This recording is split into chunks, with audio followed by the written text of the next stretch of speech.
चलो आज जो टॉपिक है ना अपन आज करने वाले हैं अपन वॉइस, ठीक है ना। वॉइस का एक और अर्थ मीन्स होता है, पता है क्या होता है? नहीं पता है? वॉइस आवाज, वॉल्यूम है ना, होती है ना। तो लेकिन यहाँ पे अपन वॉल्यूम के बारे में नहीं पढ़ेंगे ना। वॉइस, अगर वॉइस के बारे में पढ़े तो ये अपने कितने टाइप के होते हैं पता है आपको? 2 टाइप्स होते हैं, है ना। कौन कौन से होते हैं? ठीक है, तो एक्टिव वॉइस में शायद तुम लोग पढ़ चुके हैं। एक्टिव वॉइस मैंने पढ़ा दिया, पता है कौन से? एक्टिव वॉइस वो होते हैं जिनके अंदर सब्जेक्ट की प्रधानता होती है, या एक्टिव वॉइस में हमेशा सब्जेक्ट को इंपॉर्टेंस देते हैं, है ना। और पैसिव वॉइस में हमेशा देंगे ऑब्जेक्ट को, इसमें ऑब्जेक्ट की प्रधानता होती है। ठीक है, प्रधानता का मतलब है कि अपन उस चीज को ज्यादा इंपॉर्टेंस देंगे। देखो, जिस चीज को अपन ज्यादा इंपॉर्टेंस देते हैं उसको सबसे आगे रखेंगे हमेशा से ही। जैसे कि अगर तुम खुद को भी अगर सबसे आगे रखोगे, मान के चलो मैं तुमसे कहा कि चॉकलेट कौन लेगा, तुरंत कह दोगे मैं, इसे बाद में दे देना। या अगर किसी इंसान को देना हो तुम्हें, नहीं पहले तुम्हें इसे दूंगा, है ना, सबसे फर्स्ट पे उसे ही रखोगे। ऐसे ही एक्टिव वॉइस में जो सब्जेक्ट है वो सबसे पहले लिखोगे, और जो पैसिव है, पैसिव वॉइस में ऑब्जेक्ट को पहले लिखोगे। जैसे कि अगर एक्टिव वॉइस की बात करी जाए तो इसमें सबसे पहले हम क्या लिखते हैं? सब्जेक्ट, उसके बाद आती है हेल्पिंग वर्ब, उसके बाद आती है अपनी मेन वर्ब, फिर आता है अपना ऑब्जेक्ट। ठीक है ना, तो यहाँ पे देखो सब्जेक्ट सबसे पहले है और बाद में क्या है? ऑब्जेक्ट। जब भी पैसिव वॉइस बनाएंगे तो पैसिव वॉइस में हम क्या करेंगे, जो इसके नियम है, रूल्स हैं, तो धीरे धीरे समझ जाओ। वैसे इसका कोई खास रूल्स है नहीं, एकदम सबसे सिंपल है। तो वॉइस बनाना है क्या, बस इसमें आपको बस एक बात याद रखनी है कि जो सब्जेक्ट और ऑब्जेक्ट है ना, इन दोनों की जगह चेंज कर दो। इस ऑब्जेक्ट को यहाँ पे ले आओ, ठीक, पहला काम करा। सब्जेक्ट को इसके नीचे ले आओ, किसके? ऑब्जेक्ट के। तो ये जगह चेंज कर दी। और बाकी की जो चीजें हैं, जैसे कि हेल्पिंग वर्ब वहीं की वहीं रहेगी, मेन वर्ब वहीं की वहीं रहेगी। बस याद क्या रखना है, तो यहाँ पे एक्टिव वॉइस में मेन वर्ब की तो आपने देखा वो फर्स्ट फॉर्म भी आती है, सेकेंड फॉर्म आती है, मतलब हेल्पिंग वर्ब नहीं आएगी उसमें, है ना। और थर्ड फॉर्म भी आती है, और साथ में आईएनजी लगकर भी आती है, ऐसे ही ऐसे भी आ जाती है। लेकिन जब भी एक्टिव से पैसिव बनाओगे तो यहाँ पे मेन वर्ब की थर्ड फॉर्म का यूज करोगे हमेशा ही, है ना। और ये जो पुराना सब्जेक्ट है अपना ये वाला, इससे पहले हम क्या लगाएंगे? बाय। बस यही रूल है। अगर ये समझ में आ गया तो ये सोचो कि एक्टिव से पैसिव बनाना सीख गए। ठीक है, तो पहला रूल देखा कि जो सब्जेक्ट है और जो ऑब्जेक्ट है इनको क्या करना है? एक दूसरे से एक्सचेंज करना है ना। देखो, जब सब्जेक्ट ऑब्जेक्ट चेंज करोगे तो कहीं ना कहीं तो बदलाव होगा। कैसे? जैसे कि मैं बना दूं तुम्हें स्टूडेंट टीचर, मैं बन जाऊं स्टूडेंट। अब भाई साहब तुम्हें स्टूडेंट टीचर की पावर आ गई, और तुम कहोगे चलो आज देख ले सर, नहीं आज स्टूडेंट बने, है ना। इस तरीके से कर सकते हैं। जैसे जैसे ही अपनी जगह चेंज होगी तो तुम्हारी पावर कौन सी आ गई तुम्हारे पास? टीचर वाली। मेरे पास क्या आ गई? स्टूडेंट वाली। ऐसे सब्जेक्ट ऑब्जेक्ट जब चेंज करोगे ना तो भाई इनकी भी पावर बदल जाएगी। पावर कुछ नहीं बदलती। देखो, जैसे कि अपना सब्जेक्ट आ गया ही, उधर जाकर के क्या बन जाएगा? ये इसका हिम। इधर आया सी, उधर क्या हो जाएगा? हर। इधर आया इट, उधर क्या हो रहेगा? इसका इट का इट रहेगा। अगर कोई भी नेम आ गया तो भाई उधर जाएगा तो नेम का नेम ही रहेगा। अगर इधर आई आ गया तो उधर हो जाएगा मी, और इधर यू आया तो यू का यू ही रहता है। और यहाँ पे अगर वी आ गया तो अस, और दे आ गया तो देम, देयर नहीं देम। ठीक है, तो पहला रूल ये है, जब सब्जेक्ट और ऑब्जेक्ट को चेंज करोगे, अगर ये आ गए ही का हिम, सी का हर, इट का इट, नेम का आई का यू का वी का दे का। ठीक है, पहला रूल हो चुका है, खत्म। सेकेंड रूल पढ़ा हमने कि जो मेन वर्ब है, मेन वर्ब जब भी तुम एक्टिव से पैसिव बनाओगे तो इसमें हमेशा कौन सी फॉर्म यूज करोगे? Third form use. ठीक है, तीसरा रूल क्या है? तीसरा रूल हमने ये देखा कि जो पुराना वाला सब्जेक्ट है जो कि अब ऑब्जेक्ट बन चुका है ना, पैसिव वॉइस के लिए ये जो सब्जेक्ट है ना, सॉरी जो ऑब्जेक्ट है वो बन जाएगा अपना सब्जेक्ट, और यहाँ पे जो सब्जेक्ट है वो बन जाएगा क्या, ऑब्जेक्ट। किसके लिए, पैसिव वॉइस के लिए। ठीक है, तो इस पुराने सब्जेक्ट से पहले हम किसका यूज करोगे, प्रीपोजिशन बाय का यूज करेंगे। ठीक है ना, तो पहला रूल, दूसरा रूल, तीसरा रूल समझ में आ गया। अब अपनी बचा है पता है हेल्पिंग वर्ब बची, इसका क्या करें। बाकी का तो देख लिया कि सब्जेक्ट ऑब्जेक्ट चेंज होंगे तो ये चेंजेस आएंगे इसके अंदर। ठीक है, मेन वर्ब का क्या हो गया भाई, ये भी चेंज हो गई, थर्ड फॉर्म में पहुंच गई, इससे पहले बाय का यूज कर लिया। अब बचा है हेल्पिंग वर्ब, है ना, बस इसको देख लो, अब पूरे वॉइस बनाना सीख जाओगे। तो सबसे पहले हम लेंगे टेंस। ठीक है ना, यहाँ पे एक्टिव लिख देते हैं, एक्टिव वॉइस, और यहाँ पे पैसिव वॉइस। तो सबसे जो पहला टेंस है वो कौन सा है अपना, प्रेजेंट इंडेफिनिट। ठीक है ना, शॉर्ट में लिख देता हूं, ठीक है, समझ जाना। सेकंड कौन सा है अपना, प्रेजेंट कंटिन्यूअस। तीसरा कौन सा है, प्रेजेंट, इसे भी शॉर्ट में लिख देता हूं, ठीक है, परफेक्ट। फिर चौथा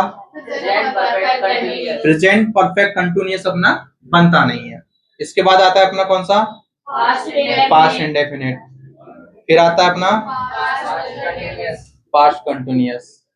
फिर आता है अपना छठवा पास्ट परफेक्ट। उसके बाद पास्ट परफेक्ट कंटिन्यूअस बनेगा नहीं। अब कौन जाओ, फ्यूचर इंडेफिनिट। इसके बाद आठवां फ्यूचर कंटिन्यूअस भी नहीं बनता। अब आता है फ्यूचर परफेक्ट। अब देखो ये जो मैंने बताया तुम्हें, जैसे कि इसके अंदर मैंने बताया कि फ्यूचर कंटिन्यूअस नहीं बनता, यहाँ पर प्रेजेंट परफेक्ट कंटिन्यूअस नहीं बनता, और यहाँ पे पास्ट परफेक्ट कंटिन्यूअस नहीं बनता। इसकी वजह है, ठीक है ना, जैसे मैं तुम्हें समझा दूंगा उसके वजह भी साथ में बता दूंगा कि क्या वजह है।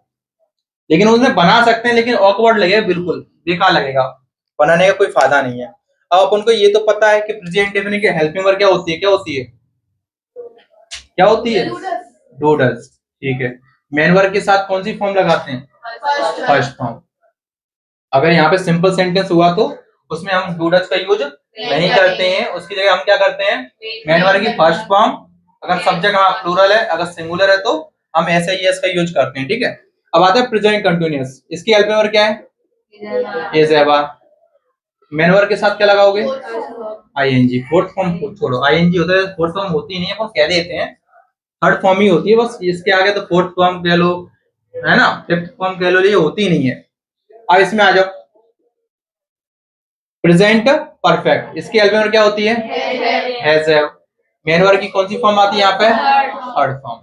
इसमें आएगा पास्ट इंडेफिनिट, डिड आएगा, मेन वर्ब की फर्स्ट फॉर्म। लेकिन सिंपल में हम क्या यूज करते हैं, सेकंड फॉर्म। ठीक है, ये याद रखना।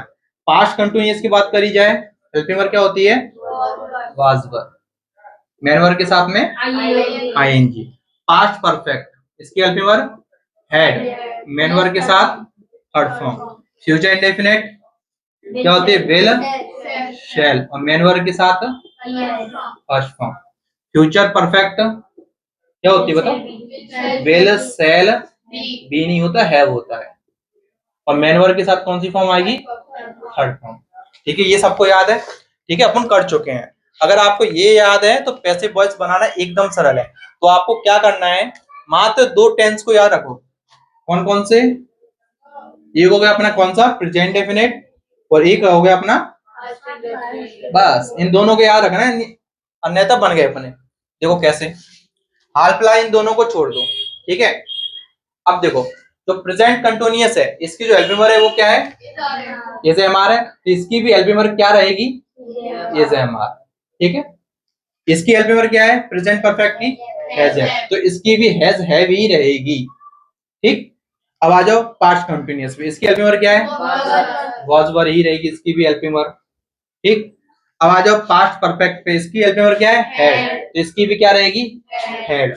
अब इधर आ जाओ फ्यूचर इंडेफिनिट, ठीक है ना, तो फ्यूचर इंडेफिनिट की हेल्पिंग वर्ब क्या है, तो इसकी भी क्या रहेगी, विल सेल। ठीक है, इसकी क्या है, फ्यूचर परफेक्ट की विल सेल है, तो जगह नहीं है, विल, शैल और साथ में आ जाएगी इसमें है। ठीक है, इतना याद रहेगा।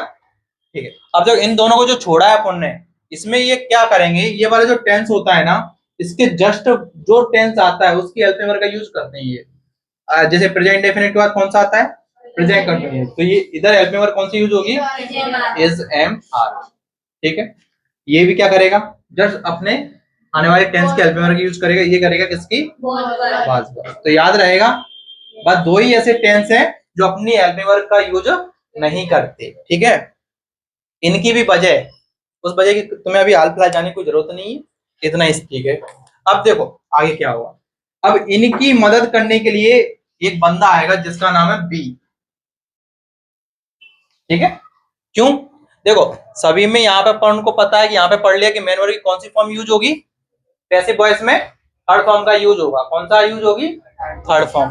ठीक है, लेकिन यहाँ पे देखो, जैसे अपन देखो बी, तो यहाँ पे बी लगा दो, इसमें बी लगाओ, इसको छोड़ दो, दो टेंस जो मैंने कहे हैं उनको छोड़ दो। ठीक है, बाकियों में सभी में देखो, इसमें बी, इसमें भी बी लगाओ, इसमें भी बी लगाओ, और इसमें भी बी लगाओ। इतना याद रहेगा कि नहीं रहेगा, याद हुआ ना।